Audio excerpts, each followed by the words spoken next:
உங்க குடும்பத்துக்காக ஆமென் என்ன செய்யணும்? இரவும் பகலும் ஜெபிக்கணும். ஒரு ஆமீன் சொல்லுங்க. உங்க பிள்ளைகளுக்காக இரவும் பகலும் ஜெபிக்கணும். ஹல்லேலூயா.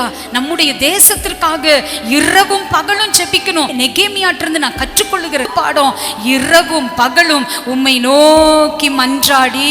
எத்தனை பேரு ஏசப்பா இரவுலையும் பகல்லையும் ஜெபிக்க கூடிய ஒரு கிருபையை மேல ஊற்றிருங்கப்பா. ஹல்லேலூயா.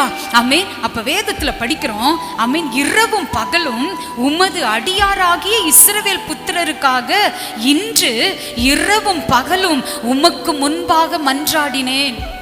தேவ பிள்ளையே, நிறைய நேரங்கள் நம்முடைய குடும்பத்தின் உழைப்புக்காக, குடும்பத்தின் மேன்மைக்காக நிறைய நம்ம செலவு பண்ணுவோம், நிறைய மெனக்கிடுவோம். ஆனா தேவனுடைய விஷயத்துல எந்த அளவிற்கு நீங்க உங்களுடைய ப்ரிப்பரேஷனை கொட்டுறீங்களோ, நான் சொல்றேன், மற்ற காரியமெல்லாம் உங்களுக்கு ஈஸியா நடந்துரும். எத்தனை பேர் ஆமீன் சொல்றீங்க? ஹல்லேலூயா. சோ இவர் வேலையில இருந்தாரு. வேலையில இருந்தாலும் அவர் என்ன நினைக்கிறாருன்னா, சாதாரணமானவன் இல்லப்பா, நான் உங்க நாமத்தை நான் விரும்புறேன், உங்களை நான் விரும்புறேன், உங்களுக்கு நான் பயப்படுறேன், அப்படிப்பட்ட விருப்பம் என் இருதயத்துல இருக்குப்பா. அப்படி ஜெபிக்கிற என்னுடைய ஜெபத்தையும் நீங்க கேட்டு உங்க செவிகள் கவனித்து இன்றைக்கு எனக்கு காரியத்தை கைகூடி வர பண்ணுங்கப்பா. ஹல்லேலூயா. கரங்களை தட்டி ஏசப்பா, ஜெபிக்கும் போது காரியங்கள் கைகூடி வரும். ஆமென். நம்புறீங்களா? ஜெபிக்கும் போது காரியங்களை தேவன் என்ன செய்வாரு? கைகூடி வர பண்ணுவார். இந்த இடத்துல அதான் நடக்குது. நெகேமியா அப்படியெல்லாம் ஜெபிக்கிறாரு. பரலோகத்தின் தேவன் அன்பு கூறுகிறார், இரவும் பகலும் மன்றாடுகிறாரு. ஜெபிக்கிறவங்க மேல தேவனுடைய தயவுள்ள கரம் அமரும். எத்தனை பேர் நம்புறீங்க?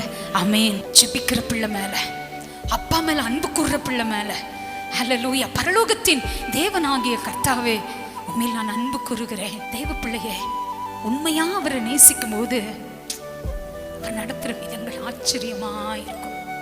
ஒவ்வொரு நாளும் நடத்துவார், ஒவ்வொரு நாள் அற்புதங்களை செய்வாரு. ஆமே. எத்தனையோ பேருக்கு இந்த மாதிரி வார்த்தைகள் இல்லைங்க இந்த பூமியில. ஆமே. அவங்கள தேற்றுவதற்கு ஆட்கள் இல்லை, அவங்கள உற்சாகப்படுத்துற ஆட்கள் இல்லை, அவங்கள பலப்படுத்துற ஆட்கள் இல்லை, நீங்க கவலைப்படாதீங்கன்னு சொல்ற ஆட்கள் இல்லை. ஆனா நமக்கெல்லாம் ஆண்டவர் கிருபையாக அவரை தேடி வரும்போது ஆண்டவர் சொல்றாரு, நீ என் மேல அன்பு கூர்றனால என் கரத்தை மேல நான் வைக்கிறேன். ஹல்லேலூயா. வசனத்துல படிக்கிறோம், தேவனுடைய தயவுள்ள கரம் என் மேல் இருந்தபடியால் ராஜா அவைகளை எனக்கு கட்டளையிட்டார். எதுக்காக நெகேமியா ஜெபிச்சாரோ, எதுக்காக ஏங்குனாரோ, எந்த காரியத்திற்காக அவர் பிரயாசப்பட்டாரோ, ராஜா அதை வாய்க்க பண்ணினார். ஆமென்.